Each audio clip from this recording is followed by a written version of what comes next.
Ako si Maria at ito ang aking kwento.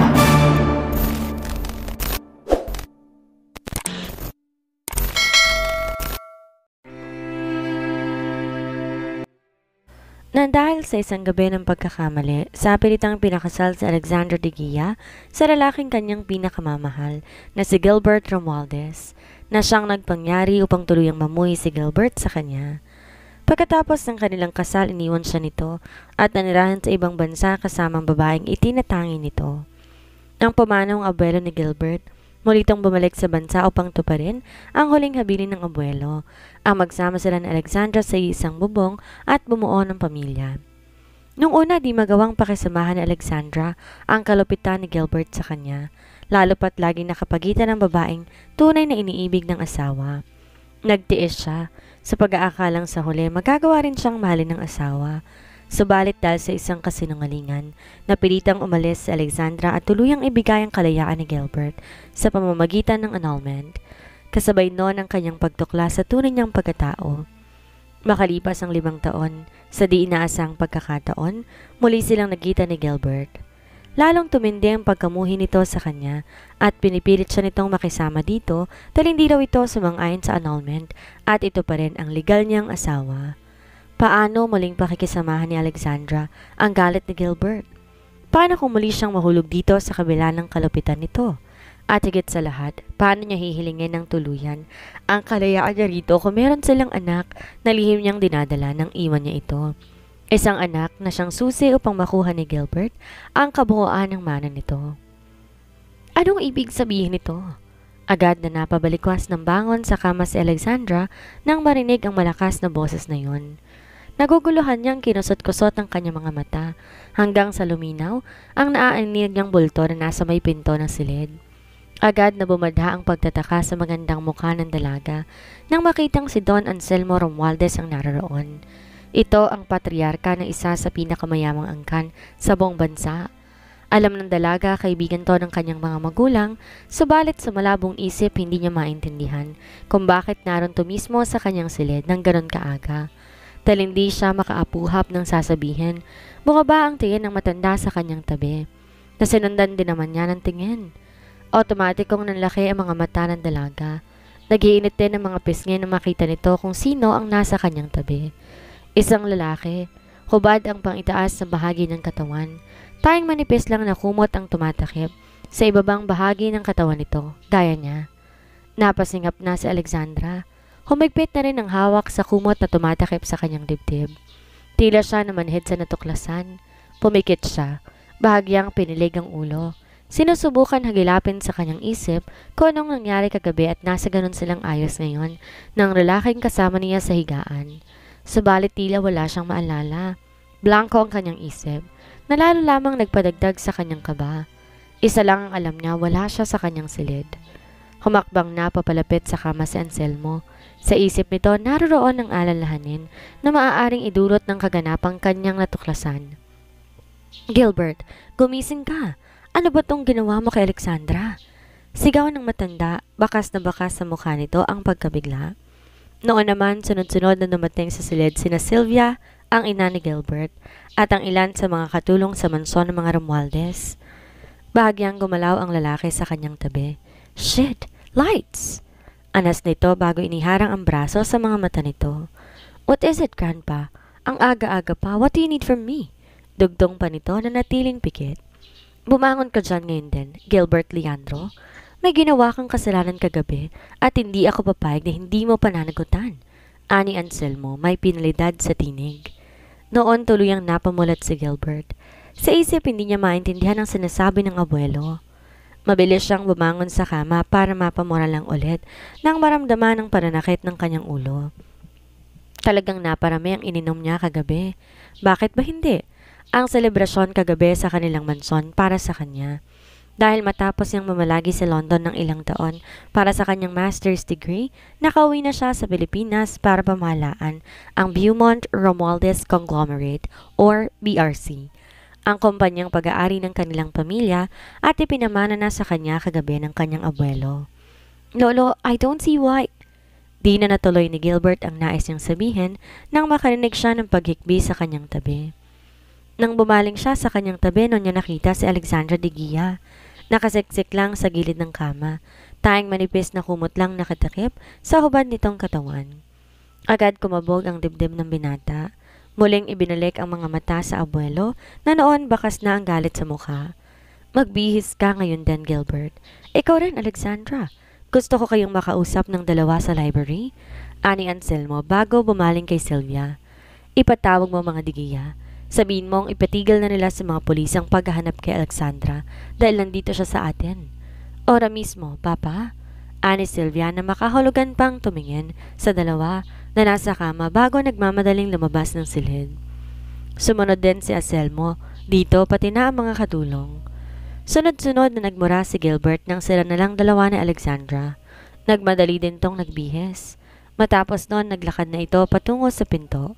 Subalit bago to lumabas, pinukol muna niya to ng matalim na tingin. Dahil doon lalo nagsumiksik si Alexandra sa gilid ng kama dahil sa takot.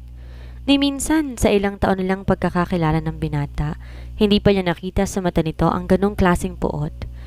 Napakislot siya ng pabagsak nitong isara ang pinto.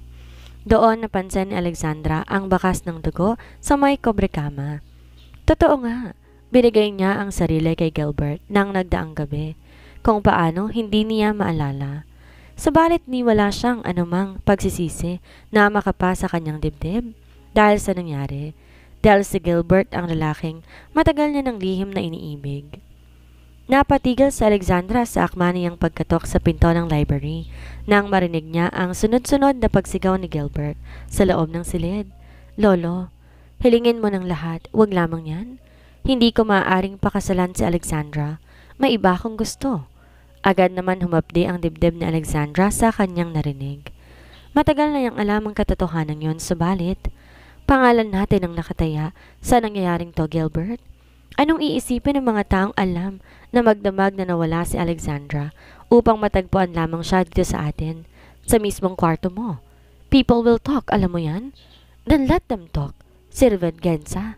Masyado kayatang kampante sa estado mo ngayon dahil lang sa selebrasyon kagabi? Alalahanin mong buhay pa ako at nakakapagdesisyon ng sarili. Isang tawag ko lang sa abogado ay maaari kong baliin ang mga nauna kong plano tungkol sa'yo at sa BRC. Hindi ko hahayaan na yung kagaspangan ng ugali mong sisira sa kumpanyang pinagpaguran ko ng ilang dekada, Gilbert Leandro. Sa ayaw at sa gusto mo, pananagutan mo si Alexandra. Hindi pa man tumitimo sa isip ng dalaga ang mga narinig, bigla na lang bumukas ang pinto ng library. Agad na nagtama ang tingin nilang dalawa ni Gilbert. Lalong tumindi ang galit sa mga mata nito.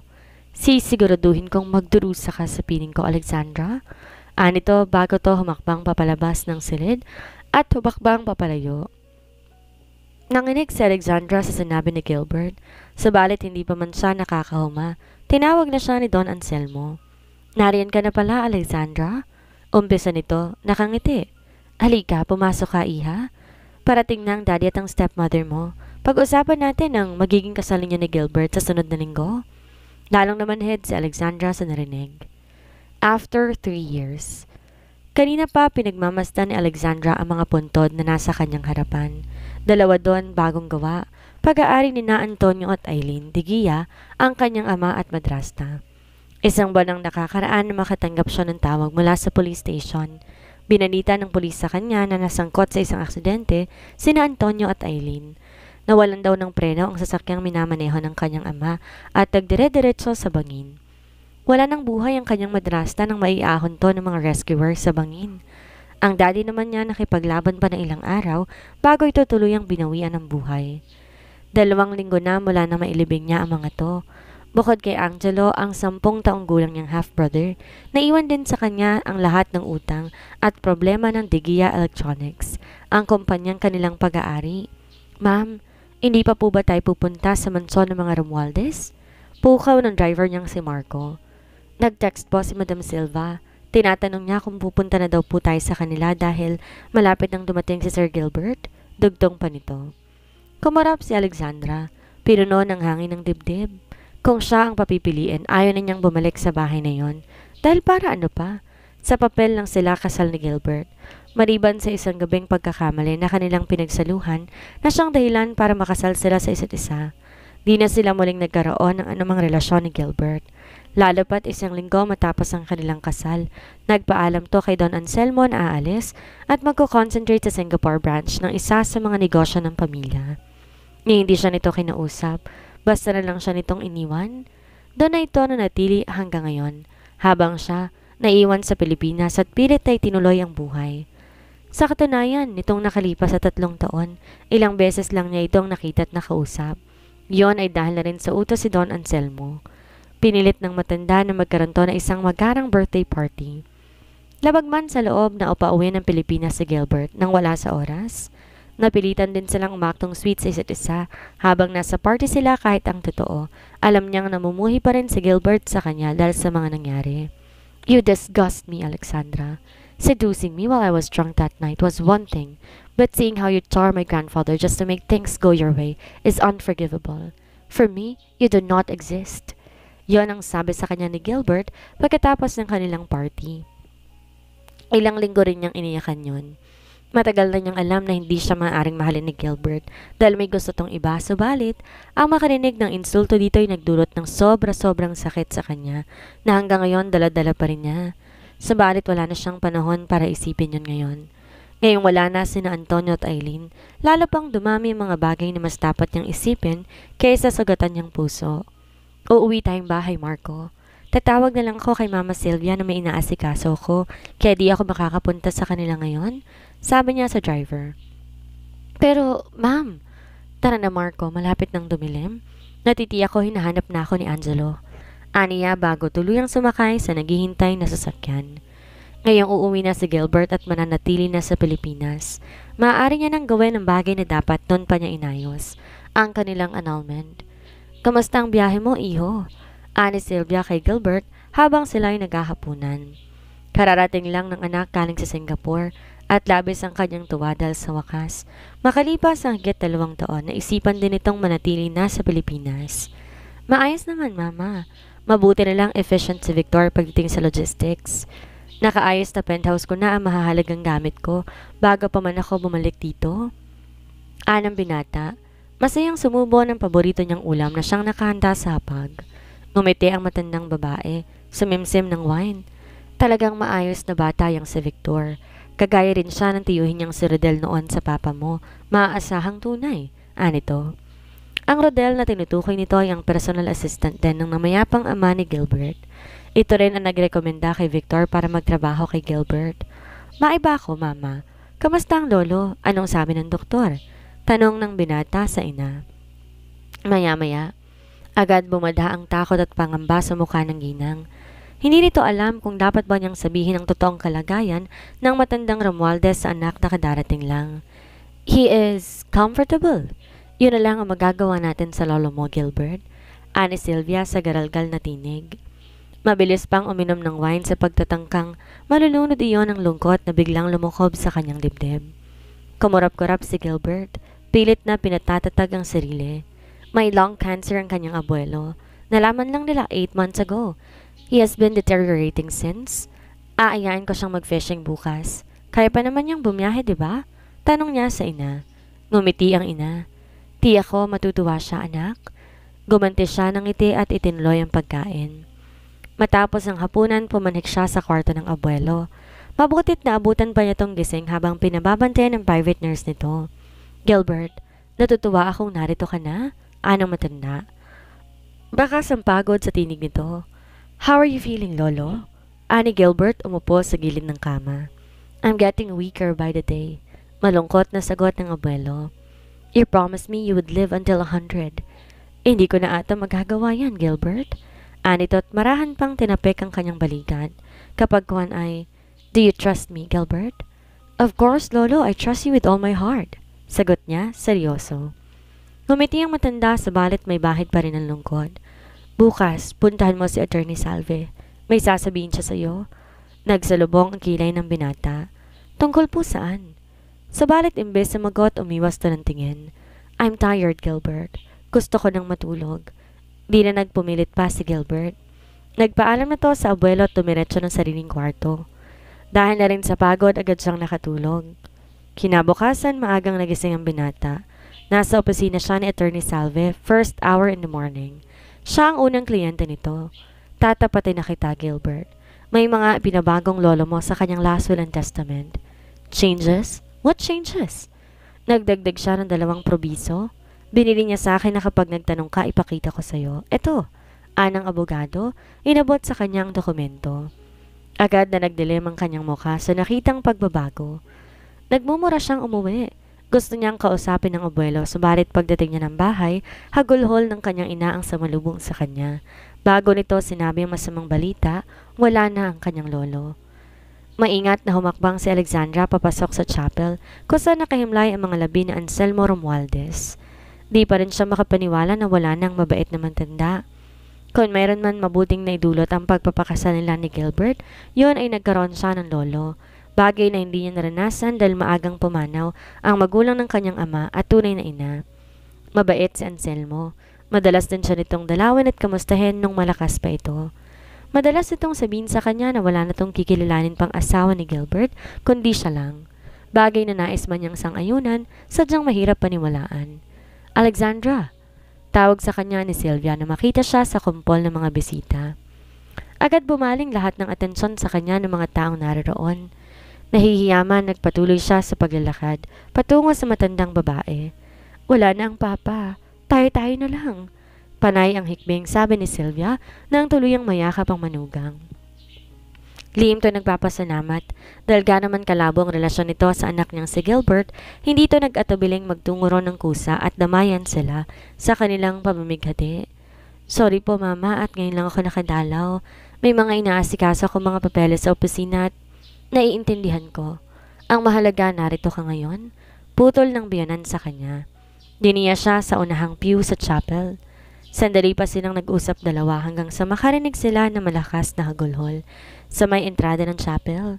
Muli, agad na napalingon sa direksyon noon ang lahat ng mga tao, kasama na sila ni Sylvia. Sinundan nilang lahat ng tingin ng babaeng sopistikada ang pananamit. Itim na itim ang maalon-alon na buhok at may maamong mukha. Diretso tong sumilip sa may ataol at doon muling humagulhol.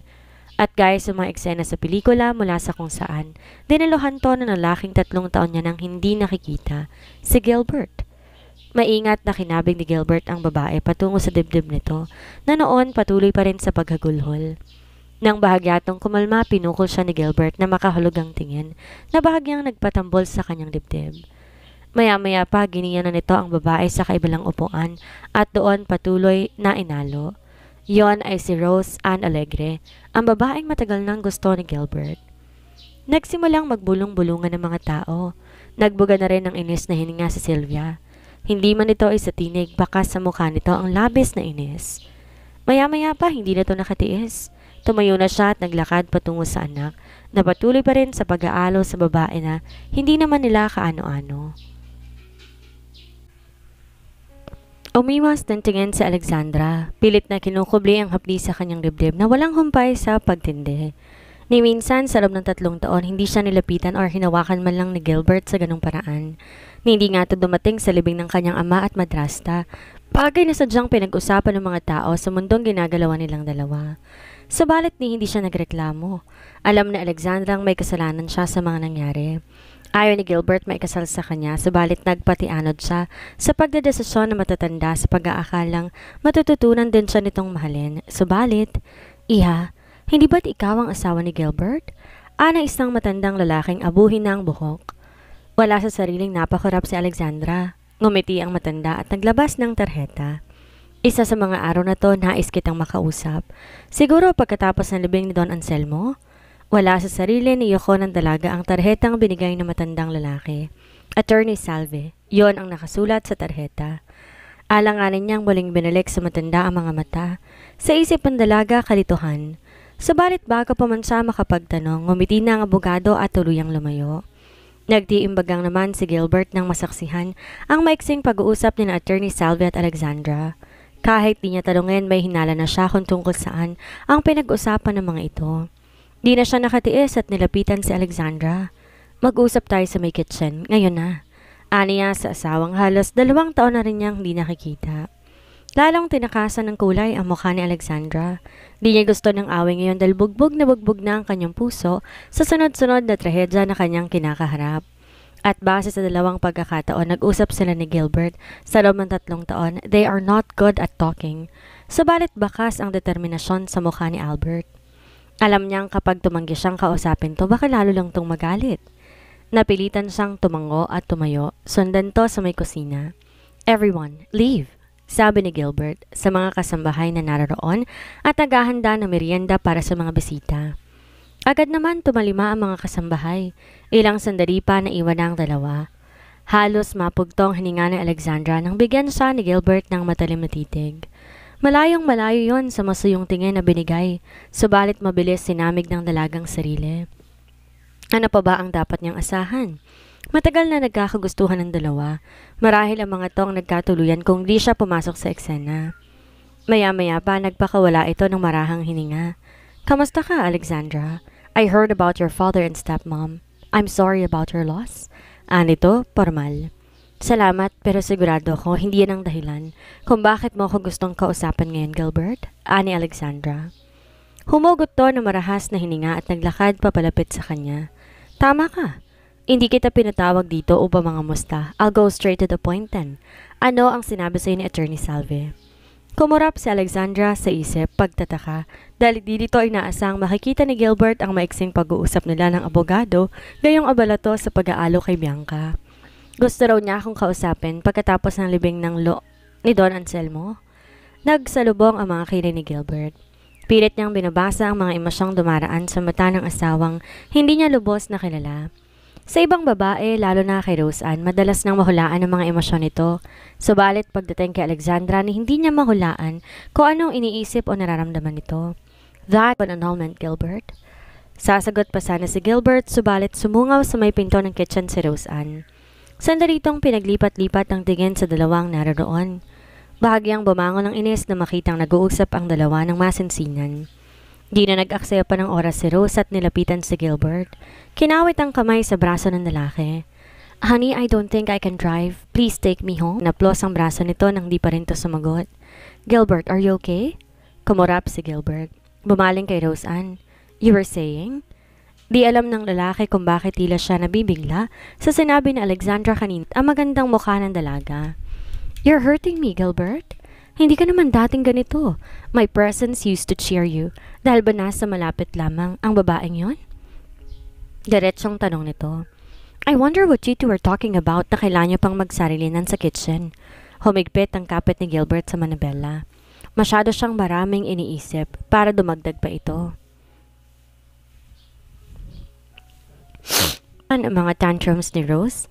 You've said it yourself. I'm grieving, Roseanne. I don't have time for other things. Malamig na tugon ng binata. But Gilbert, it's me. I'm not other things, sabi ni Rose. Di makapaniwala sa binigay na rason ni Gilbert. Sa isip niya gustong tuklasin kung ba't talaga ang panira sa kanyang mga plano kapag hindi niya naagapan at di niya hahayaan yung mangyari. Nagtagumpay siyang alisin si Gilbert sa buhay ni Alexandra. Maya-maya pa tinawagan ito si Victor. I want you to check on someone. Sir, check? Did you mean background investigation? Sagot ng asistant sa kabilang linya. Yes, of course, sir. Sino ang Alexandra de Guia. Pagod na umupo sa swivel chair si Alexandra. Katatapos lang niyang kausapin manager ng Prestige Bank. Sinusubukan niya kasing umutang para maisalba ang de Guia Electronics, kaya lang, gaya rin ng iba pang bangko na dahil sa isang gabi ng pagkakamali, sa pilitang pinakasal si Alexandra de Guia, na kinausap niya, hindi na raw siya maaaring umutang dahil sa estado ng kanilang kumpanya na malapit ng mabankrupt. Napabuga ng hininga sa Alexandra at tuluyang binigay ang buong bigat sa upuan. Ilang linggo na rin niya yung ginagawa, naghahabol at nakikiusap sa mga directors at managers ng bangko para sa kinakarap niyang problemang pinansyal, subalit lahat ng mga to'y tumatanggi. At ngayon nga hindi niya alam ano ang gagawin. Idagdag pa na wala naman talaga siyang alam sa pagpapatakbo ng negosyo. Isa siyang fine arts major, for crying out loud. Ano alam niya sa management strategies? Subalit naroon na siya at bilang panganay na anak ni Antonio, responsibilidad niyang alagaan at proteksyonan ng kanilang kumpanya sa lahat na maisip niyang paraan. Isa pa ay naalala niyang kapatid. Napakabata pa nito at kaya niya nagdadalamhati rin. Kapag di niya nagawa ng paraanan tungkol sa kanilang kumpanya, saan sila dalawa pupulutin? Simple lang, bumalik ka na lang ulit sa pagpipinta. Anang isang bahagi ng isip niya. Bahagya siyang natawa. May bibili naman kaya sa mga obra niya gayong taon na rin ang binilang nang huli siyang magpinta? Ang pagtunog ng intercom ang nagpabalik sa kanyang wisyo sa kasalukuyan. Ma'am, nasa line po si Mr. Romualdez, kakausapin niyo po ba? Tanong ni Miss Jenny ang sekretary ng kanyang yumaong ama. Nahigit ni Alexandra ang kanyang hininga. Mahigit isang linggo na rin mula nang huli silang magkita ni Gilbert sa libing ni Don Anselmo. Subalit wala tong sinabi kung ano man sa kanya noon, kaya hindi niya maintindihan kung bakit panay ang tawag nito sa kanya nitong mga nakalipas na araw. Pakidecline na lang, Miss Jenny. Pakisabi na lang nasa meeting ako ngayon, sabi niya sa sekretarya. She's too stressed out these days. Hindi muna niya gustong marinig ang kung anong sasabihin ni Gilbert dahil may ideya na siya kung bakit panay ang pagtawag-tawag nito. Tungkol yon sa invitation niya to discuss their annulment ay pinadaan niya mismo sa kanyang abogado. Pinaayos niya yun kaagad kay Attorney Smith matapos ang libing ni Don Anselmo. Malinaw sa sulat na pinadala ni Attorney Smith na sa abogado niya gustong ipadaan lahat ng proseso ng kanilang paghiwalay. Kaya siya nagtataka bakit panay pa rin ang tawag nito sa kanya sa nakalipas na mga araw. Uli siyang nagpakawala ng malalim na hininga bago kinuhang maliit na blue stuffed toy sa kanyang drawer. Unang kita pa lang niya roon na mapadaan siya sa mall na isip niya na agad ang pagbibigyan. Mabilis niyang nilagay sa kanyang bag at tuloy ang umalis ng opisina. Nag-drive siya sa lugar na kanyang pinupuntahan minsan sa isang linggo nitong mga nakalipas na taon. Saksi sa isang lihim na siya lang nakakaalam. Ni sina Antonio at Eileen hindi alam ang lihim niyang yon. Pumasok siya sa pribadong columbarium at tumigil sa tapat ng marmol na urn na napapalibutan ng iba't ibang laruan na kulay blue. Sa harap may picture ng sonogram. Maingat na nilagay ni Alexandra ang dala niyang stuffed toy sa tabi ng urn at wala sa sarili, hinaplo sa nakaukit na pangalan. Gilbert Leandro Diguia Romualdez Jr. Nang humagulgol si Alexandra, tuloy na siyang dinala ng kanyang mga laala sa nakaraan kung saan nag-umpisa ang lahat. Ang lahat-lahat. Columbarium? Anong ginagawa niya dyan? Visiting her parents? Inis na tanong ni Gilbert nang itawag sa kanya ni Victor na lumabas ng opisina nito si Alexandra at dumiretso sa isang pribadong columbarium. Pinasundan na siya sa assistant ng asawa dahil di nito sinasagot ang tawag niya. Di ko sigurado, sir. Sa mausoleo ng mga Digian nakalibing ang mga magulang ni Ma'am Alexandra, pati na rin ang stepmother niya. Napabuntong hininga si Gilbert. Napapisil sa pagitan ng mga mata. Masyado siyang maraming iniisip ngayon. Dumagdag pa ang pagmamatigas ni Alexandra na kausapin siya. If not only for that added provision, hindi siya maghahabol ng ganun kay Alexandra. Umalis ka na dyan, Victor. Try to call her personal number for me. I need to talk to her ASAP. Ate, kapag wala na tong bahay, saan tayo titira? Inosenteng tanong ni Angelo kay Alexandra habang kumakain silang dalawa sa malawak na dining table. Natigilan ng dalaga sa tanong ng kapatid. Saan mo nakuha ang balitang yan? Sinusubukan niyang ilihim sa kapatid lahat ng pinagdaraanan ng kanilang kumpanya at ang tunay na estado ng kanilang kaperahan. Bata pa to at walang mawang. Para kay Alexandra, tama nang ang pagdadalamhati kay Antonio at Eileen ang isipin ng kapatid at hindi ang ano pamang bagay. Kumurap si Angelo. Maingat na binitawan ng mga kubyertos at nahihiyang tumingin sa kapatid. Narinig ko sa mga katulong sa kabilang bahay, ate. Sabi nila malapit mo na raw ibenta tong bahay kasi mahirap na tayo. Sa school may nagtanong din sa akin kung mahirap na raw tayo kasi yun daw ang sabi ng mama at papa nila. Totoo ba yun, ate?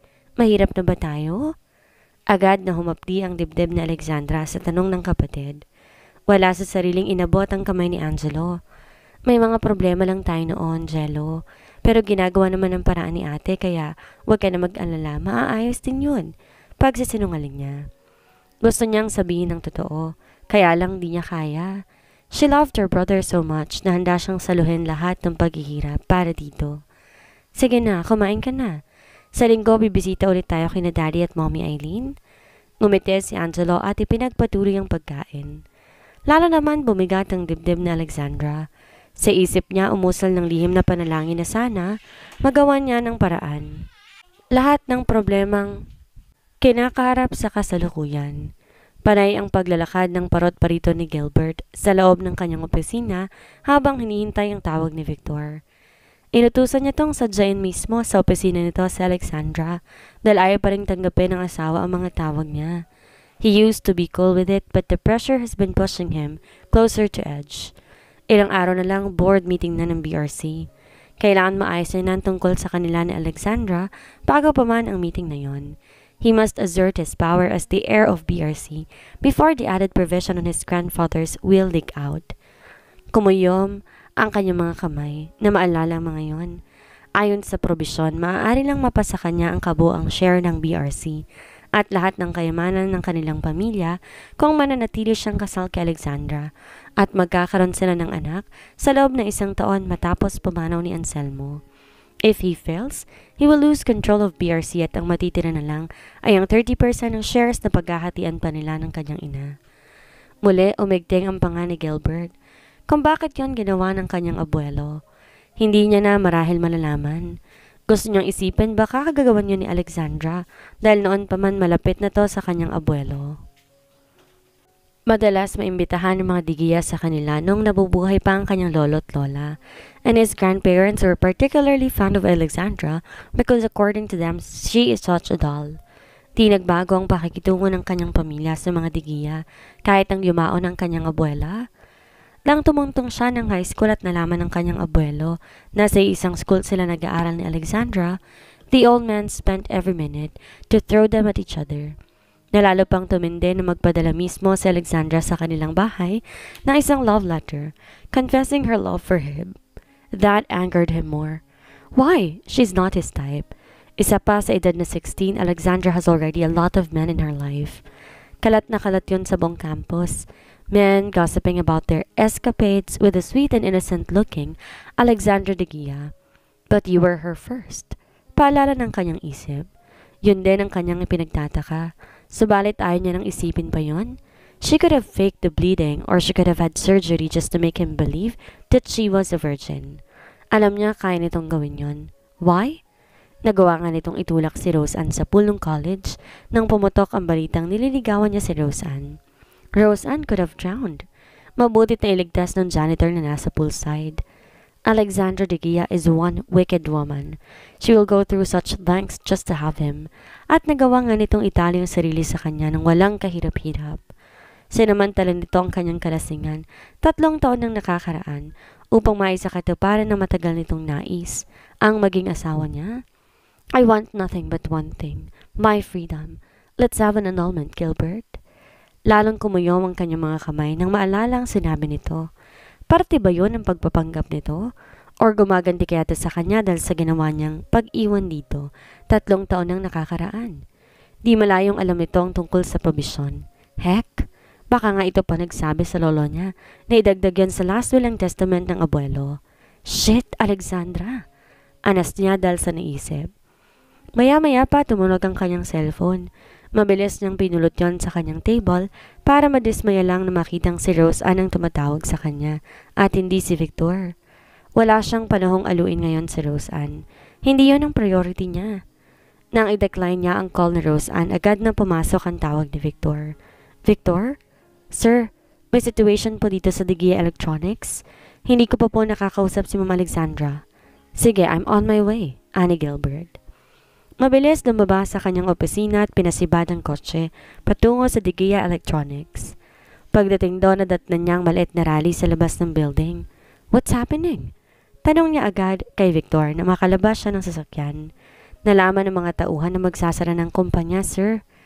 Sumulyap siya sa mga nag-rally. Isang ideyang nabuo sa kanyang isip. Nilabas niya ang kanyang tarheta. Ibigay mo sa leader ng realista. Kausapin mo sila. Tell them you're my representative, Victor. Sabihin mong simula ngayon anumang problema ng Digia Electronics, tayo nang aayos.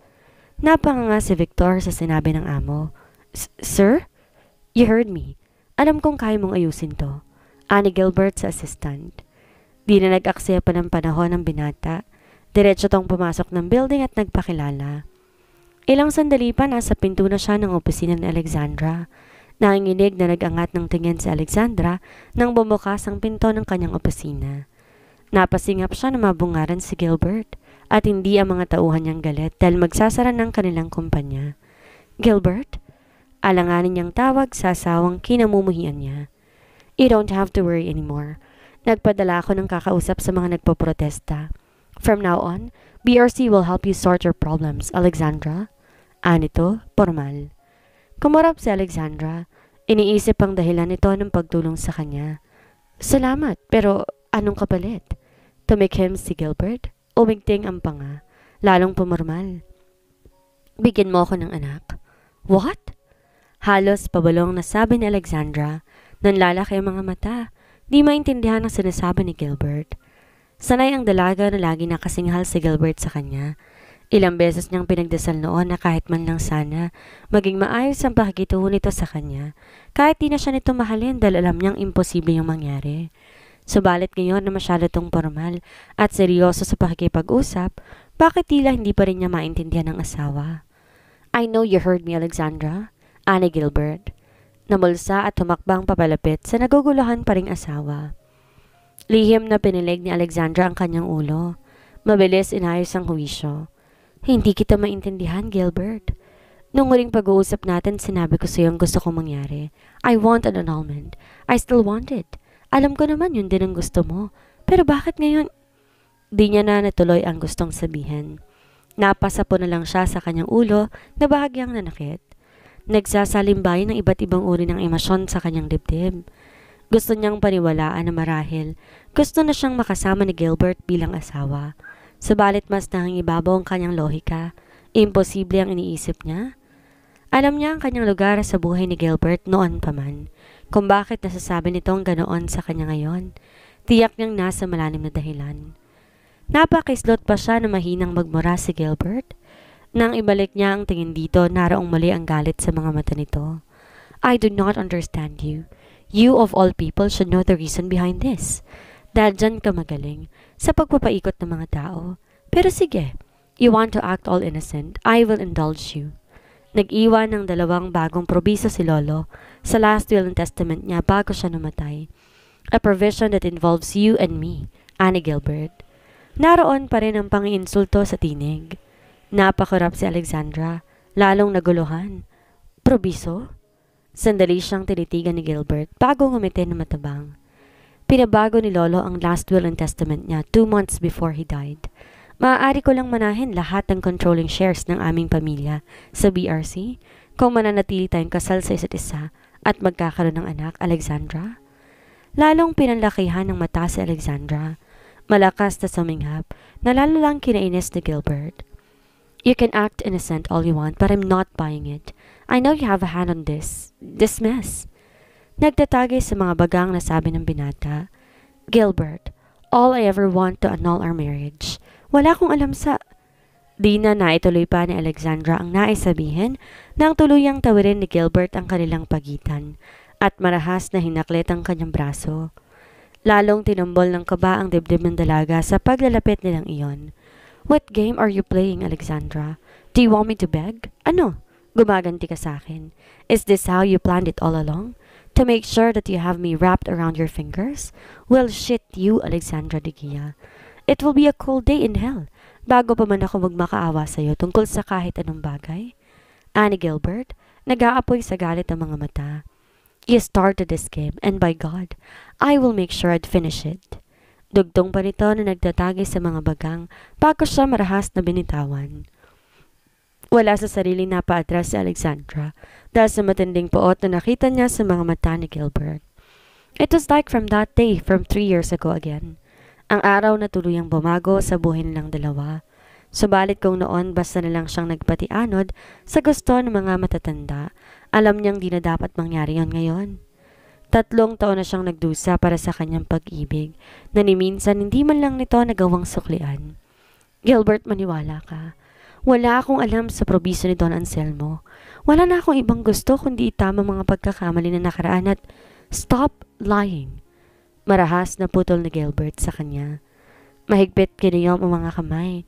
Gusto niyang sakta ng sinungaling na babae sa kanyang harapan na siyang puno-tulo ng lahat ng di nila pagkakaunawaan ng namayapang abuelo. Subalit namayani ang katinoan ng isip. Tumuwid ng tayo, pumarmal. I have an offer to make, Alexandra de Gia. Pumayag ka sa hiling ko at paglalahuin ko lahat ng mga problemang kinakaharap mo ngayon. Napakurap si Alexandra. Alam niyang kayang-kayang gawin ni Gilbert ang sinasabi nito. Subalit, hindi ako maaaring pumayag sa hiling mo, Gilbert. Ayoko madami ang magiging anak natin sa gulo sa ating pagitan at, well, too late for that. Inaayos na ng assistant kong si Victor ang gulo ng mga empleyado mo sa ibaba. Pinangakuan ko sila na mula ngayon, katuwang na ng Digia Electronics ang BRC. Putol ni Gilbert sa kanya. Naguguluhang humakbang si Alexandra patungo sa may glass wall. Tinanaw daw ng entrance ng building na kanina lang puno ng mga empleyado ang nagrereklamo at handa siyang sugurin. Tunay nga, wala nang nagrarally doon. Naayos na ni Gilbert. Umangat ang suwak ng bibig ni Gilbert nang muli niyang ibaling ang tingin dito. You have no choice but to say yes to my offer, Alexandra. O baka gusto mong bumalik ulit ng mga nagrarally sa ibaba. Magsabi ka lang. Sigurado kung susugurin ka ng mga empleyado mo sa oras na umalis ako. Makailang ulit tumugot ng hininga sa Alexandra. Ayaw niyang magalit kay Gilbert o sa sitwasyon, subalit yon ang nararamdaman niya.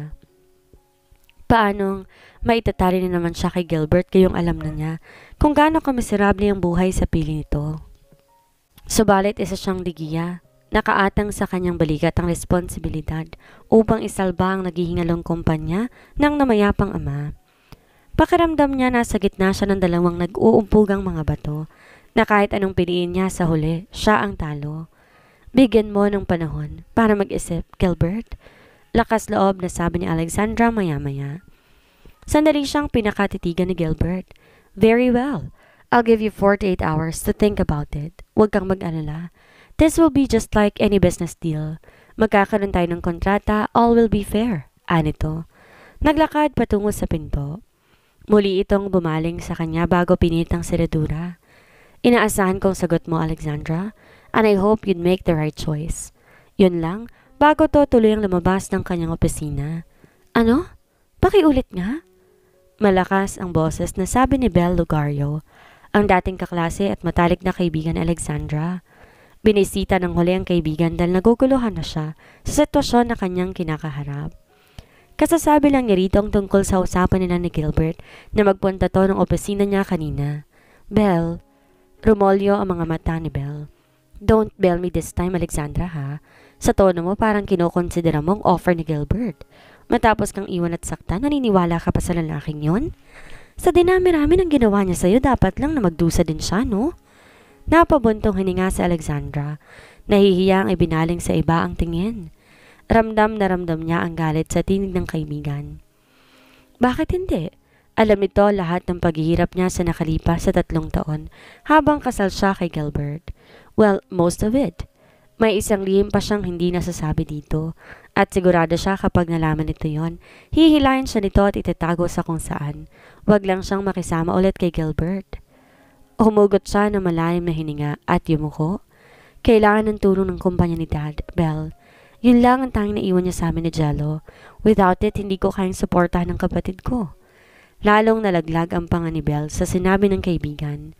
Di maintindihan bakit gano'n na lang kababa ang tingin nito sa sarili. Nonsense. Ano ka ba, Alexandra? You're a great painter. Sa lahat ng mga kaklase natin sa art school, ikaw ang pinakamagaling. Hindi ko lang sinasabi yan sa'yo dahil kaibigan kita, kundi dahil yan ang totoo. Even our professors can attest to that. Your talent is worth millions. Sino nagsabi sa'yong mamumulubi ka kapag nawala sa'yong kumpanya ninyo at tuluyan kang nakipaghiwalay kay Gilbert? Alanganing nagangat ng tingin sa Alexandra. Pinipigilang sabihin dito ang tunay na dahilan kung bakit sa nakalipas na 2 taon na hindi niya magawang gumuhit ng kahit ano. Gusto niyang aminin dito ang lahat-lahat, subalit. Hindi na akong dating Alexandra Belle. That woman in the art school has long been gone. Isa pa, immediate solution ang kailangan ng Digia Electronics. Di rin ako matatahimik knowing na hindi ko nagawa ang lahat para isalba ang kumpanya ni Dad. He loves that company. Higit sa pagmamahal niya sa'yo na anak niya? I don't think so. Pumalatak si Belle, marahang umiling. Marami kang inilihim sa daddy mo, Alexandra.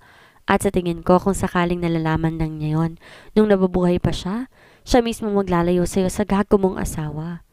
Hindi siya nakaimik. Alam niyang pinupunto nito kaya lang. Inabot ni Belle ang kanyang kamay.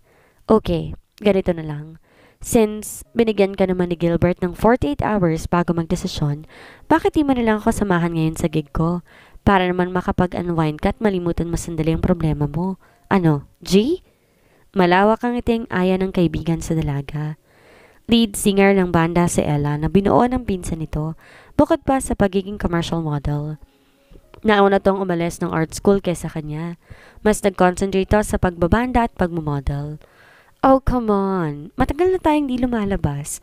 Besides, after all you've been through, kailangan mo ng distraction. I swear, you'd have fun tonight. Sabi pa nito. Sandaling nag-alinlangan si Alexandra. Gusto niyang tumanggi kaya lang, gusto rin niyang kalimutan sandali ang kanyang mga problema. Sa huli, napa-oo na lang din ang dalaga sa imbitasyon ng kaibigan. Makalipas ang halos isang oras, nakarating din ang magkaibigan sa isang high-end club kung saan may gig si Belle at ang mga pinsan nito. Sa mesa malapit sa stage, siya pinaupo ni Belle. Ito rin umorder ng juice para sa kanya.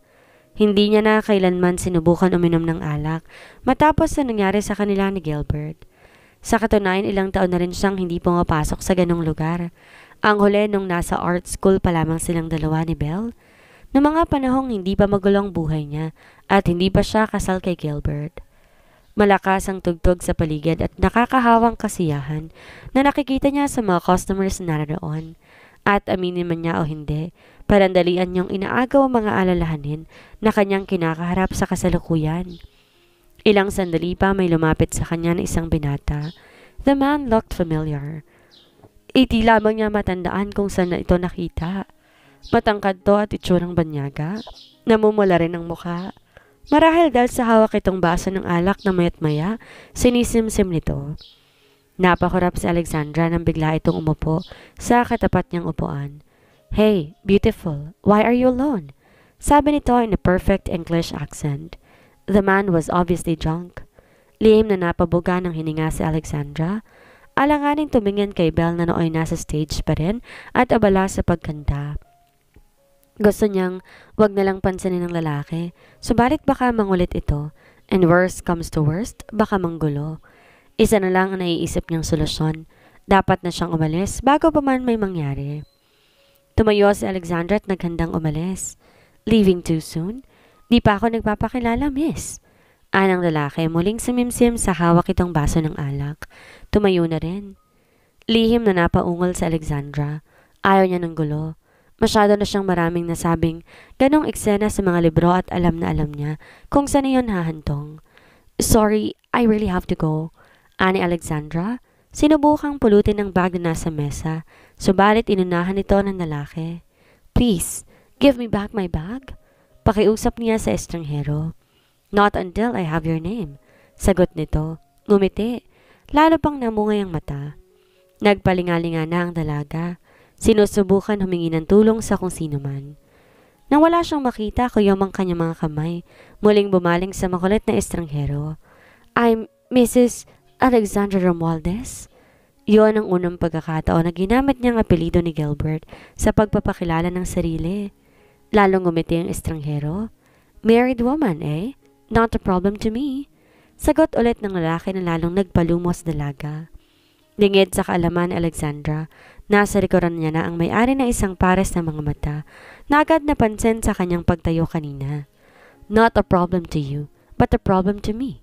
Give my wife's bag back. Aalis na kami. Anang pamilyar na boses. Nang bumaling dito si Alexandra, lalong kumabog ang kanyang dibdib na makita niyang nakatiimbagang na si Gilbert Romualdez. Romualdez? Anang estranghero kay Gilbert. I didn't know we'd meet here. Dugtong pa nito. And I didn't know you'd hit on married women too, Carpio. Matabang na sagot ni Gilbert sa lalaki. Bahagyang natilihan si Alexandra sa itinawag ni Gilbert sa lalaki. Kusang naalala ng isip na kaya pala pamilyar sa kanya ang estranghero dahil ito si Sebastian Carpio, ang half Italian half Filipino na isa sa kanilang investor sa iba't ibang negosyo sa buong mundo. Nakita niya sa mga lumang dokumento sa opisina ng daddy niya na sinubukan ng namayapang ama na kunin tong investor sa kanilang kumpanya, subalit tumanggi ito. Kung sana pumayag lang ito noon na mag-invest sa Digia Electronics, sigurado wala siya sa sitwasyon na kanyang kinakaharap ngayon. Alanganing pinaglipat-lipat ni Alexandra ang tingin sa dalawang lalaki. Matalas ang tinginan ng dalawa. Kahit di niya tanungin, ramdam niyang pagkakaroon ng tensyon sa pagitan ng mga ito. Dahil ba yun sa kanya? Imposible. Ngayon lang sila nakita na Sebastian Carpio at si Gilbert. Alam niyang kahit magbilagro ang langit, hindi siya nito magagawang mahalin. Naputol ang kanyang pag-iisip nung muling magsalita si Adrian. Oh, come on, Gilbert. Can't you forgive me this once? Besides, ngayon ko lang nakilala ang asawa mo. Talking about keeping precious things to yourself. But I must commend you this time, Gilbert. You chose well. Sagot na Sebastian. Makahulugan pang tumingin sa kanya sa pagitan ng bahagyang pagkahilo dahil sa kalasingan. Lalong dumaan ang paghawak ni Gilbert sa kanyang bewang. Pinigal ni Alexandra ang mapangiwi. Thank you, but we're going. I need my wife's bag back. Ani Gilbert sa malamig na tinig. Pilit nang umiti si Adrian bago marahang inabot ang kamay ng dalaga. Hinalikan ng likod noon. Pinigal ni Alexandra ang mapasinghap. Nice to meet you, Mrs. Alexandra Romualdez. I hope to see you around. Anito bago nilagay sa kanyang kamay ang kanyang bag at tuluyan ang naglakad papalayo. Siya naman giniya ni Gilbert palabas ng mamahaling cob at diniretso sa passenger seat ng sasakyan nito. Just what the hell was that, Alexandra? Have you been flirting with other men habang wala ako? Dire-diretso ang tanong ni Gilbert nang makapasok to ng sasakyan. Tumaas baba ang dibdib nito sa paghahabol ng hininga. Naniningkit ang mga mata. Napakurap siya. Di makapaniwala sa akusasyon ng asawa. Wala akong ginagawang masama, Gilbert. Sumama lang ako ngayon kay Belle dahil may gig siya dito at naghahanap ka ng ibang lalaking po pwedeng makapagpaligay sa katawan mo. Pero hindi mo yun makuha sa akin, ganun ba? Gigil na putol nito sa kanya. Lalo nagtagi sa mga bagang. What? Di makapaniwalang sabi ni Alexandra. Nanlalaki ang mga mata. Di maintindihan kung bakit ganun na lang kababang tingin nito sa kanya. Look, wala akong pakialam kung sino-sino mga lalaki nagpakasasa sa katawan mo habang wala ako. But can't you have the decency to pretend that you are the pure innocent woman you made my grandparents believe while I'm here? You even have the audacity na mapagkakalalang Mrs. Romualdez habang sumisilo ka ng lalaking po pwedeng gumalaw sa'yo? Ano yan? Bagong strategy? Because seducing a drunk man doesn't really work? Kumayom ang kamay ng dalaga. Pinakatitigan ng lalaking pinag-uukulan niya ng pagmamahal ng maraming taon. Hindi ko alam kung paano humantong pag-iisip mo sa ganyan, Gilbert. Isipin mong gusto mong isipin pero malinis ang konsensya ko. Nanatili ako malinis habang wala ka sa tabi ko. Matabang natatawa si Gilbert. Malinis? Oh, come on. Stop the pretense, Alexandra. We both know you're not the pure and innocent since high school. Puno ng sarkasmong sagot nito. Sa isip paulit-ulit inalala ang mga balita tungkol sa mga lalaking dumaan sa buhay ng babaeng na pilitan lang siyang pakasalan. Pinanood ni Gilbert ang pagdaan ng iba't ibang emosyon sa mga mata ni Alexandra. Mga emosyong gaya ng dati di niya mabigyang pangalan. Maya-maya pa'y tuluyang nangilid ng duha sa mata nito. Napilit itong pinipigilan ng pagbagsak. Subalit hindi siya natinag. Masyado niya tong kilala para maawa dito. Gaya ng sabi ko, isipin mong gusto mong isipin, Gilbert. Hindi ko na ipagtatanggol ang sarili ko. Sagot ni Alexandra. Pigil ang paggaralgal ng tinig. Sinubukan niyang buksan ang pinto ng kotse nito para matigilan lang na muling magsalita si Gilbert. The truth hurts, ain't it? Pwede kang umalis ngayon but the truth still remains. Pakawala kang babae, Alexandra. I'm ashamed that you're carrying my name right now. Lalong nanginig sa galit si Alexandra, subalit di siya nagpadala sa panginsulto ni Gilbert. Salita lamang ang mga yon. Mas masakit pa rin makitang harap-harapan itong pinapakita na kahit kasal sila, si Rose ang babaeng iibigin nito kahit kailan. Bakit di ka na lang pumayag sa annulment para naman matigil na ang pagkakamaling to, Gilbert? Aniya sa kalmanteng tinig. At hayaan kang sirain lalong buhay at kabuhayan ng pamilya ko? I wouldn't let you, Alexandra. Singhal nito sa kanya. Tuluyang hinaklit ang kanyang braso. Lalong bumigat ang dibdib ni Alexandra sa mga sinabi ni Gilbert. Gusto niya ipagtanggol ang sarili, sabihin dito na mali ang mga iniisip nito tungkol sa maraming bagay, subalit. Then let me go, Gilbert. Hindi pa tapos ang 48 oras na binigay mo sa akin para magdesisyon. Pagod na isip niya. Hindi niya na kayang makipagdiskusyon. Sandali siyang pinakatitigan ni Gilbert bago marahas na binitawan ng kanyang kamay. Isa lang inaasahan kong sagot mula sa iyo, Alexandra, ang pagpayag mo. BRC is my birthright and I intend to keep it that way. Kahit pang kapalit nun ay ang pakisamahan ng maruming babaeng kagaya mo. Pilit nilunok ni Alexa ang bikig sa kanyang lalamunan. Tahibik na tinulak pabukas ang pinto ng sasakyan at walang imik na lumabas mula roon. Ngayon siya nagsisisi kung bakit di niya pinasunod doon si Marco upang sana'y may sasakyan siya para umuwi dahil nakisabay lang siya kay Belle papunta roon. Ilang sandali pa nag-vibrate ang cellphone niya. Tumatawag si Belle. Sa nanginginig ng mga kamay, tuluyan niyang ini-off ang kanyang cellphone at nagpatuloy sa paglalakad. Na may dumaang taxi. Dali-dali niya yung pinara at sumakay. Namasaba niyang address sa driver, nagsimula ng umusad ang sasakyan palayo. Doon lamang niya hiniyaang bumagsak ang kanyang mga luha. Girabi yata, Alexandra. Aniyaya Lynn sa dalaga nang pagbuksan niya ito ng pinto ng manson ng mga digiya. Tinanaw pa nito ang papalayong taxi sa labas ng manson. Kunot noong sinundan ng tingin ng alaga.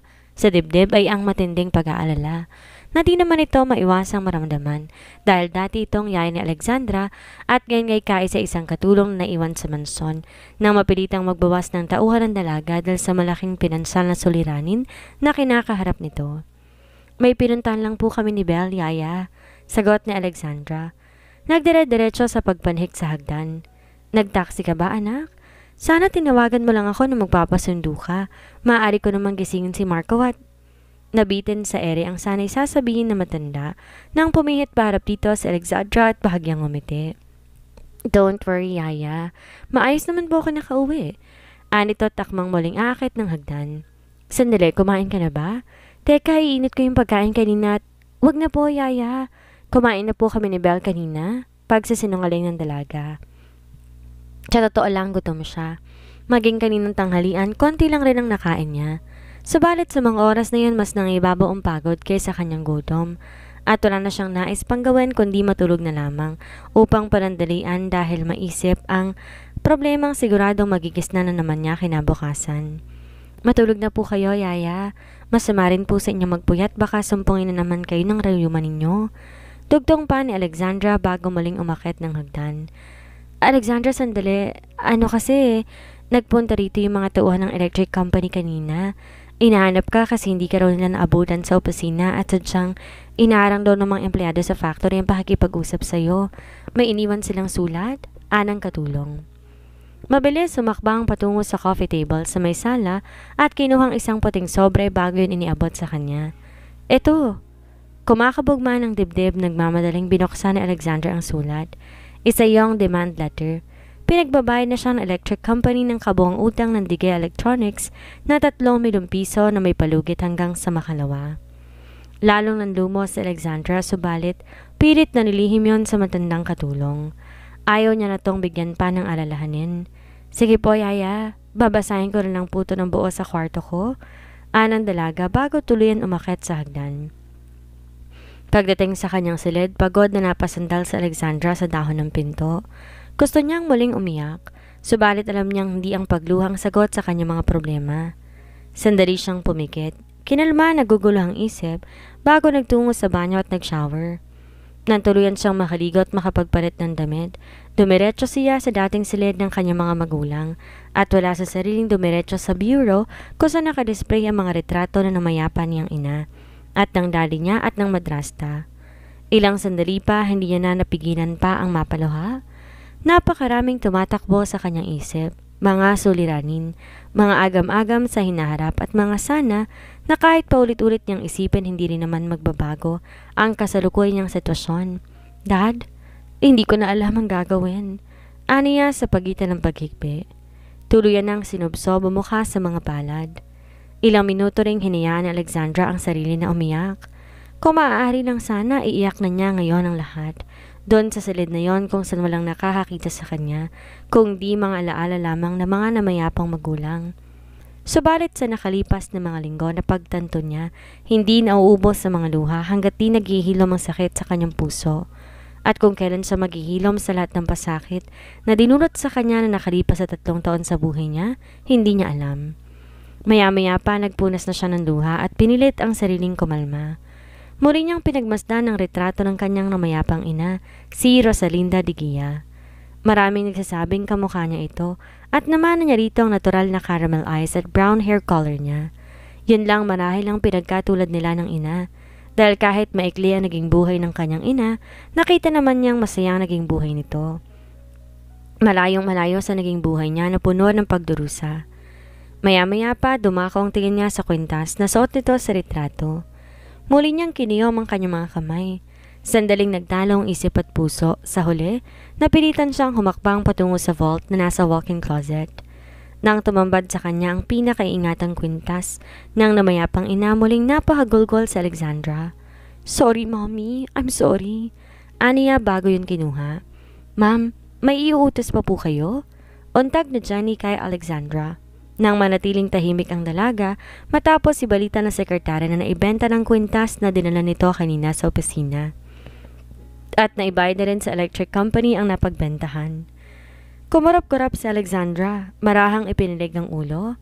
Kababalik lang ng wisyo mula sa malalim na pag-iisip. "Wala na, Miss Jenny. Sorry, may mga iniisip lang." Alanganing sagot ng dalaga. Mabigat pa rin ang dibdib dahil sa nagawa. Kahit na nung magsimulang magkaproblema ang Digia Electronics, ni di naisipan ng daddy niya na ibenta ang mga naiwang alahas ng mami niya. Subalit siya. "Salamat, Miss Jenny, sa pagtulong sa akin, sa amin ni Jello. Hindi ko lubos maisip kung paano ako may tatawid ang bawat araw dito sa opisina kung hindi dahil sa'yo." Sinserong sabi niya sa nakatatandang babae. Bahagyang ngumiti ang sekretarya.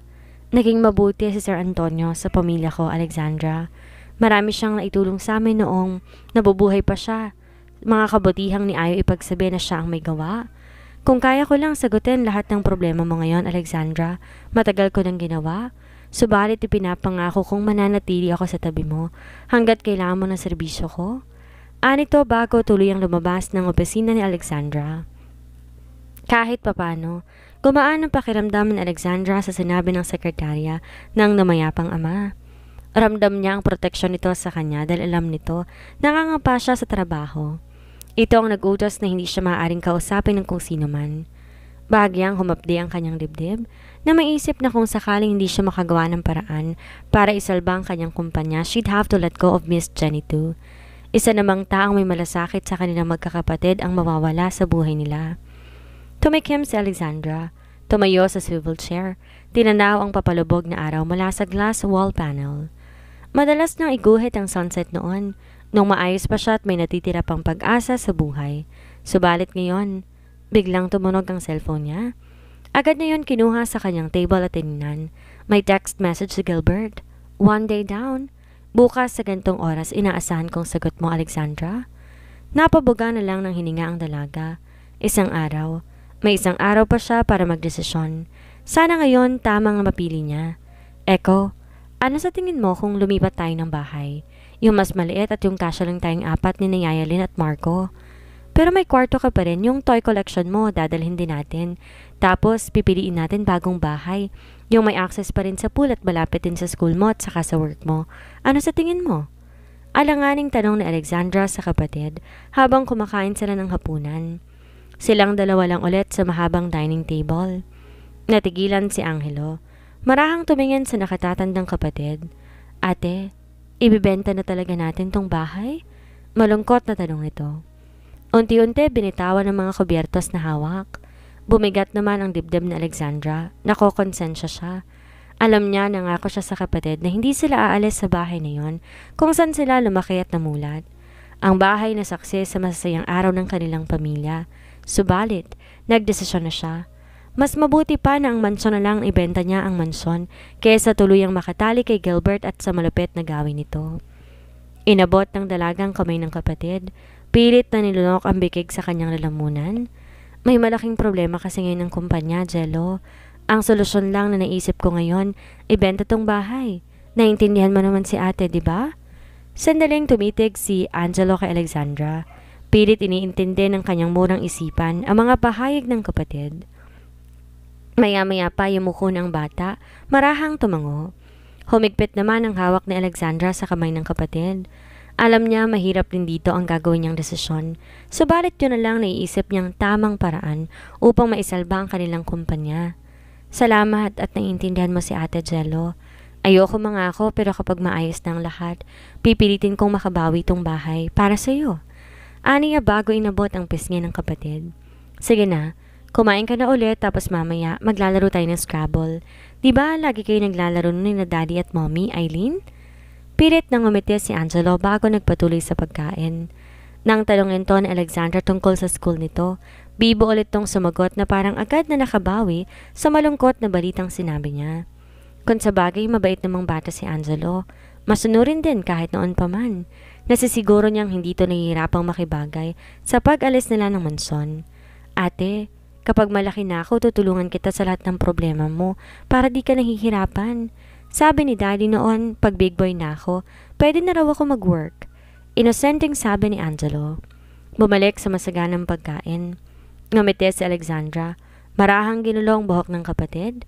Lingid sa kaalaman ng magkapatid, nakabasid sa may kusina si Yaya Lynn. Sa nangingilid na luha, umusal ito ng tahimik na panalangin na sana sa mala at madali maayos ng problema ng mga bata na tinuring na niyang parte ng kanyang pamilya. Honey, are you listening? Inis na tanong ni Rose Ann kay Gilbert habang nagdi-dinner sila sa isang sikat na restaurant. Kanina pa nagsasalita ang dalaga at nagkukwento tungkol sa mga ganap sa buhay niya. Subalit ramdam niya tila hindi nakikinig si Gilbert sa kanya. Marahang nagbuga ng hininga si Gilbert. Nilaro ang pagkaing nasa kanyang harapan. You know I'm not supposed to be here, Rose Ann. May mga inaasikaso ko sa kumpanya. Di rin ako po pwedeng mawala na matagal sa bahay because my mother's hypertension has been acting up lately. Maybe the stress from the recent event is getting the better of her. At sabi mo may importante kang sasabihin sa akin kaya ako pumunta rito.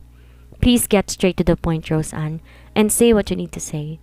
Natigilan si Rose Ann. Hindi inaasahan ang muli, malamig na pagtugon ni Gilbert sa kanyang presensya. Subalit kahit na naghihimagsik ang kalooban, pinilit niyang isang tabi yun. Kilala niya si Gilbert. Hindi yon mangingiming iwan siya roon if she so much makes a scene. Kumikibot-kibot ang labi ni Rose Ann. Sinadyang dumabi upang lalong nakakaawang kanyang itsura. I didn't know you were busy, Gilbert. I'm sorry, it's just that wala naman ako makausap dito. Ikaw lang. You are used to it like when I tell you how my days when we were abroad. We're here now, Rose Ann. Nakauwi na tayo at di mo na pag-aari yung oras ko. May mga responsibilidad akong dapat kong unahin. Ngayong wala na si Lolo, ani Gilbert. Kalmadong boses subalit pinipigil ang inis. Kasama ba sa mga responsibilidad mo ang pagbisita mo kay Alexandra sa opisina niya? Di na napigilang tanong ni Rose Ann. Tuwang-tuwa siya kay Victor kahapon nung di sagutin ni Gilbert ang mga tawag at messages niya. Sinabi ng assistant ng lalaki na nasa opisina nga raw to ni Alexandra at hindi po pwedeng istorbohin. That cost her a shattered vantage mirror inside her house. Doon niya kasi naiba tong ashtray na hawak niya dahil sa inis niya sa nalaman. Do I sense hostility in your voice, Rose Ann? Malamig na tanong ni Gilbert. Hindi natinag sa bahagyang pagsusungit ng babae. Do I need to tell you whenever I wanted to meet Alexandra? Legal ko siyang asawa. Katatagpuin ko siya namang oras ko gustuhin. Kumurap-kurap si Rose Ann. Lihim na pinagalitan ng sarili. The least thing she wanted right now is to piss Gilbert off. I'm sorry. Hindi yun ang ibig kong sabihin. Gilbert, nag-aalala lang ako. Baka may gawin na naman siya sa'yo. You don't need to worry about anything, Rose Ann. I know how to deal with Alexandra. Sigurado ako hindi niya na ako muling mapapaikot pa sa mga plano niya. May talim sa tinig na pahayag ni Gilbert bago tumayo. I'm really sorry but I have to go. Babawi ako sa'yo one of these days, Rose Ann. Maybe before you fly back to Singapore or earlier. I'm not really sure but I will call you. Formal na sabi ni Gilbert. Magaan na humalik sa pisngi ng dalaga bago tuliyang lumabas ng restaurant. Di alintana ang makailang ulit na pagtawag ni Rose Ann sa pangalan niya. Nang nasa sasakyan na siya, agad pinaandar ni Victor ang sasakyan. Siya naman tinignan ang kanyang cellphone, umaasa na may sagot sa Alexandra sa text message niya kanina, reminding her of the deadline. But there was no response from his estranged wife at all. Naalimpungatan si Alexandra habang madaling araw dahil pakiramdam niya nahihirapan siyang huminga. Pagmulat niya, balot na makapal na usok ang kanyang silid. Agad siyang napabalikwas ng bangon at dali-dali lumabas ng kanyang silid. Agad kumabog ang kanyang dibdib na makita, pati ang hallway ay balot din ng makapal na usok. Sa labas ng terrace sa kabilang hallway ng mansyon, may napansin siyang apoy na malakas ang paglagablab. Noon tumimo sa kanyang isipan ang nangyayari. Nasusunog ang kanilang bahay. Nakanginig si Alexandra habang nakaupo siya sa likod ng ambulansya, kasama ng mga bumbero na rumesponde sa sunog sa kanilang bahay. Nang dumating ang ambulansya at bumbero, kagad siyang tinignan ng mga medic. May konti siyang galo sa braso, subalit maliban doon maayos siya 10 ng mga kasama niya sa bahay na maayos din ang kalagayan. Mabuti na lang nakalabas sila ng bahay bago pa man tuluyang lumaki ang apoy. Maingay ang paligid dahil sa pagparoot parito ng mga tao na tumutulong sa pag-apula ng apoy. Panay din ang mahinang pagsigok ni Angelo sa kanyang tabi. Sabay-sabay din ang pag-uusap ng mga tao sa paligid. Subalit tila walang naririnig si Alexandra habang pinagmamasdan ng apoy na sige pa rin sa pagtupok sa kanilang bahay. Ang bahay na siyang solusyon sana sa kanyang mga problema sa kanilang kumpanya. Ang bahay na maaaring magbigay ng panibagong buhay sa kanilang dalawang magkapatid. Ang tanging solusyon na kanyang naiisip upang matakasan ang patuloy na kalupitan ni Gilbert. Natulog siyang maayos ang isip dahil nakahanap na siya ng solusyon sa kanyang problema. Subalit bakit ganun? Maging siya ay tila binabangungot. Bangungot na alam niyang hindi na siya kahit kailan magigising pa dahil yon ang realidad niya. Ate? Tawag ni Angelo sa kanya sa namamaos na tinig. Humilig sa kanyang braso. Niyuko niya ang kapatid at ipinunupot ang kamay dito. Muling humagulgol si Angelo. Wala ng bahay natin, ate. Anang kapatid sa pagitan ng pagsigok. Muli, pinigil na Alexandra ang maiyak. Kailangan niya maging matatag para sa kapatid. Sasagot sana siya nang may marinig siyang pamilyar na tumatawag sa pangalan niya. Alexandra? Oh my God, Alexandra! Marahang binitawan ni Alexandra ang kapatid bago pa bumaling sa direksyon ng tinig. Noon niya nakita si Sylvia na humahangos patungo sa kanya. Baka sa mukha nito ang pag-aalala. Nang tuluyan makalapit ang biyanan at niyakap siya, di na napigilan pa ng dalagang mapabunghalit sa pag-iyak. Nasagad na ng gusto ang kanyang tatag.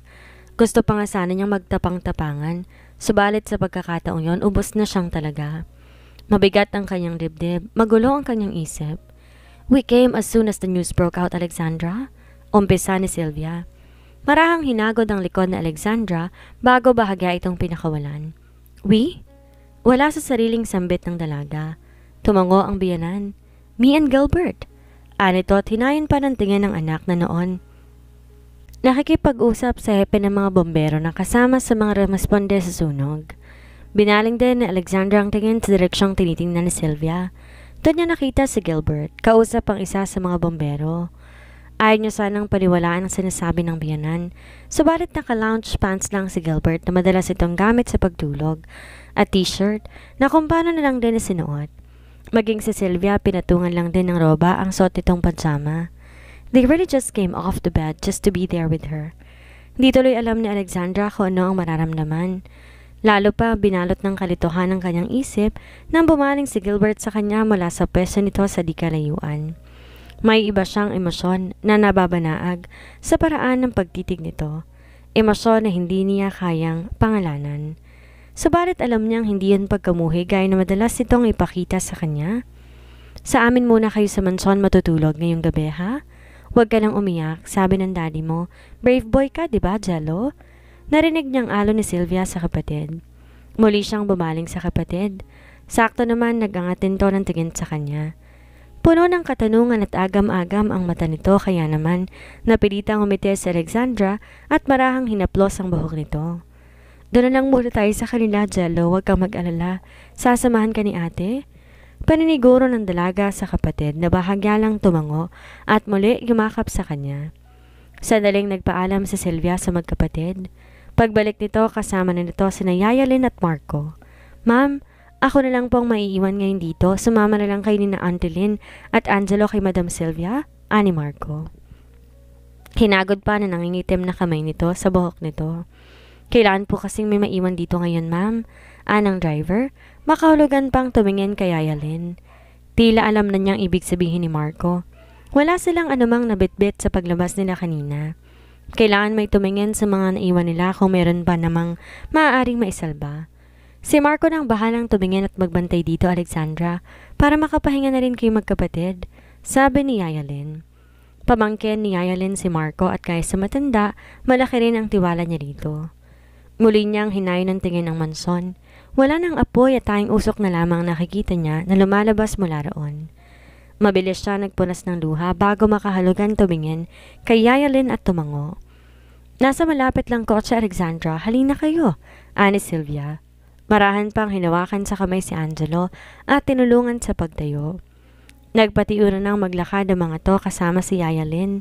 Susunod na rin sana siya subalit mabilis siyang nilapitan ni Gilbert. Huminto ilang hakbang sa harap niya. Kaiba sa madalas itong gawi at pagtingin sa kanya na puno ng akusasyon. Malambot ang mga mata ni Gilbert ng oras na yon na mabilis pang humagod sa kanyang kabuuan. Wala sa sarili niyang niyakap ang sarili. Hindi maintindihan kung sa paraan ba ng pagtingin ni Gilbert kung bakit siya biglang nangaligkik o dahil sa manipis lang na pajama at t-shirt ang kanyang suot. Are you well? Hindi ka naman ba nasaktan? Formal na tanong ni Gilbert maya-maya. Alanganing tumango si Alexandra, naninibago sa pakikitungo ni Gilbert sa kanya. Did someone already check on you? Tanong pa ni Gilbert. Muli, isang tangulang sinagot ni Alexandra. Humugot ng malalim na hininga si Gilbert. We do better get home then. Sabi nito. Home? Sandaling nagpanik ang isip ni Alexandra. Muling namuo ang takot sa dibdib nang maalala ang bahay na tinulian nilang dalawa matapos ang kanilang kasal. Regalo yon ni Don Anselmo sa kanilang dalawa. Sa bahay din yon siya nakatikim ng iba't ibang masasakit na salita bago siya iniwan ito. Yes, sa mansyon. Tipid na sagot ni Gilbert. Humakbang na papalapit sa kanya at sinubukang hawakan ng kanyang braso, subalit tumakbang siya patras. Sasabay na lang ako kina mama, alanganin niyang sabi. Asawa kita, Alexandra. Sa akin ka sasabay. You don't want to make a scene right in the middle of all this chaos, don't you? Malamig na pahayag ni Gilbert. Umigting ang panga. Sandaling nagpalingalinga sa Alexandra. May ilang pares na mga mata na nakatingin sa kanila. Kahit magulong isip niya, alam niyang hindi magiging mabuti sa kasalukuyan niyang sitwasyon na garitin si Gilbert. Sige, paig na akong sumabay sa'yo. Anang dalaga sa mahinang tinig. Tuluyan ang inabot ni Gilbert ang kanyang braso bago siya iginiya sa naghihintay nitong sasakyan na nasa harap lang ng sasakyan ni Sylvia. Nasa loob na sila ng sasakyan na muling magsalita si Gilbert. This doesn't change anything, Alexandra. Kinamumuhian pa rin kita. Anito bago tuloy ang pinasibad ang sasakyan. Hello, Victor? May resulta na ba ang initial investigation ng mga bombero tungkol sa naganap na sunog? Tanong ni Gilbert sa assistant. Humugot ng malalim na hininga bago tinanaw sa may veranda ang bukang liwayway. Pasado 5:00 na madaling araw, subalit mula na makauwi sila sa manson kasama si Alexandra, ilang oras na nakakaraan hindi na siya muling nakatulog pa.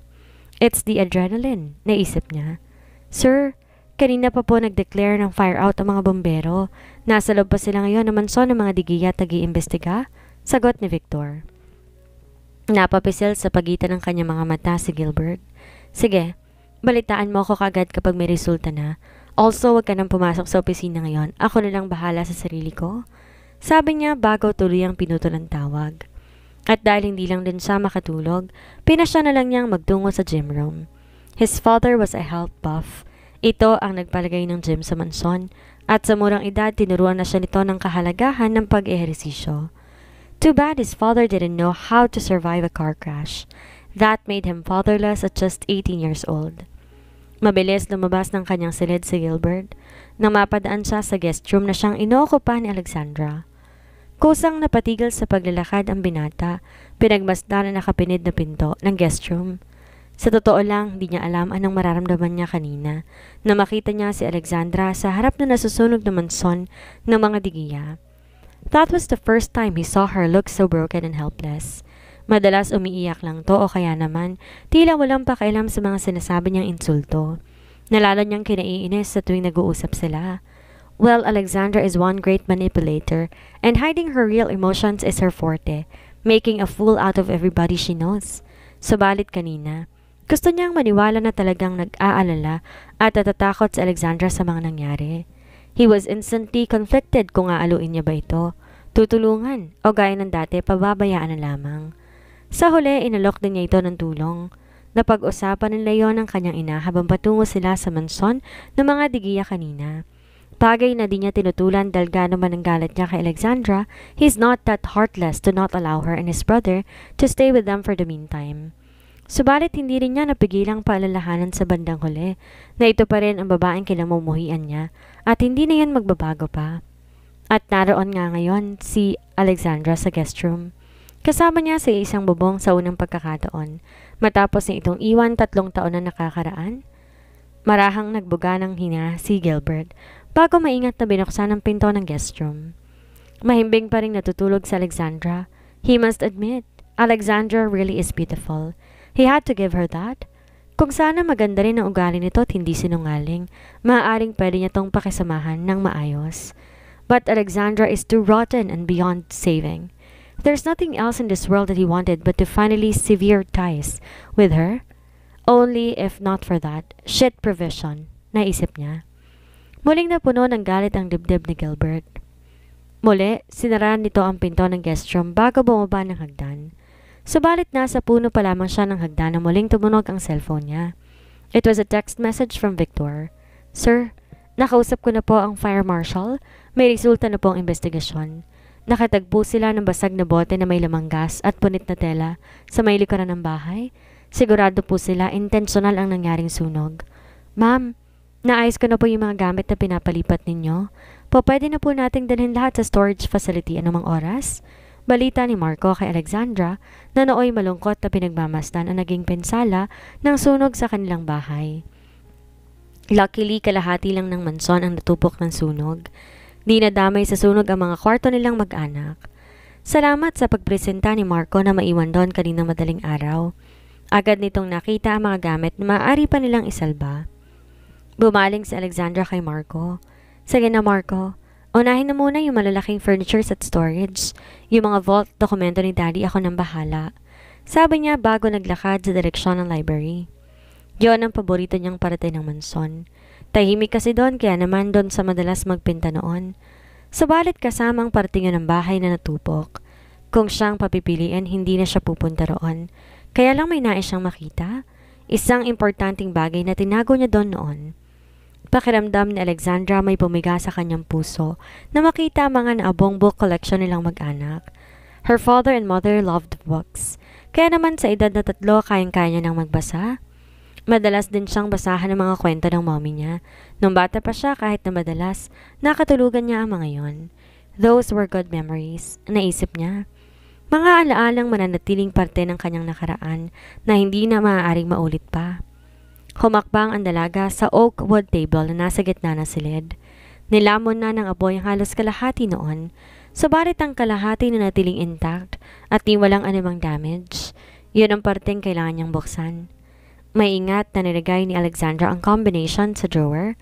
Ilang sandali pa tumambad sa kanyang isang metal box na naglalaman ng mahahalagang dokumento ng kanyang ina. Na mag-15 siya, pinakita niya yon ng daddy niya sa kanya. Mga sulat ang laman ng metal box na iyon. Sulat ng mommy niya para sa isang estranghero na nagngangalang Alejandro. Hindi rin ipinaliwanag ng daddy niya kung sinong taong yun at anong koneksyon nito sa kanyang ina. Basta't ang sabi lamang ng daddy niya, importante ang mga sulat na yon at dapat pag-ingatan niya. Maingat niyang binuksan ang metal box, sinilip ang loob nito. Mga sulat lang talaga ang naroon at isang retrato ng isang parang napuno na nagagandahang mga bulaklak na ilang beses na rin niyang ginuhit doon. If only those are worth millions. Siguro, hindi na siya namomroblema ng ganon. Nandito ka raw, sabi ng mama. Pukaw ni Gilbert sa kanya mula sa bukana ng silid. Sandaling napatanga si Alexandra na makita ang asawa doon, subalit agad ding nakabawi. May kinuha lang ako, aniya. Mabilis na nilagay sa bag ang metal box na kanyang kinuha mula sa mesa at naglakad papalapit kay Gilbert. May kailangan ka at sinadya mo pa ako dito? Kalmante niyang tanong. Sandali siya nitong pinakatitigan bago umigting ang panga. I just want to check on you. Nagpalit ka raw kasing pumunta rito kahit ayaw ng mama? Sorry, may mga kailangan kasi akong kunin at your 48 hours is up, Alexandra. Putol nito sa kanya. Seryoso? Is it a yes or a no? Malamig ang tinig nitong dugtong. Mahigpit na kiniyom ni Alexandra ang kanyang mga kamay. Bago pa man siya magpunta roon, buo na ang kanyang pasya. Isang pasya na muling magpapabago sa kanyang buhay. Yes, payag na ako sa gusto mo, Gilbert. Sino kaya ang taong nasa likod ng pagkasunog ng bahay ni na Alexandra?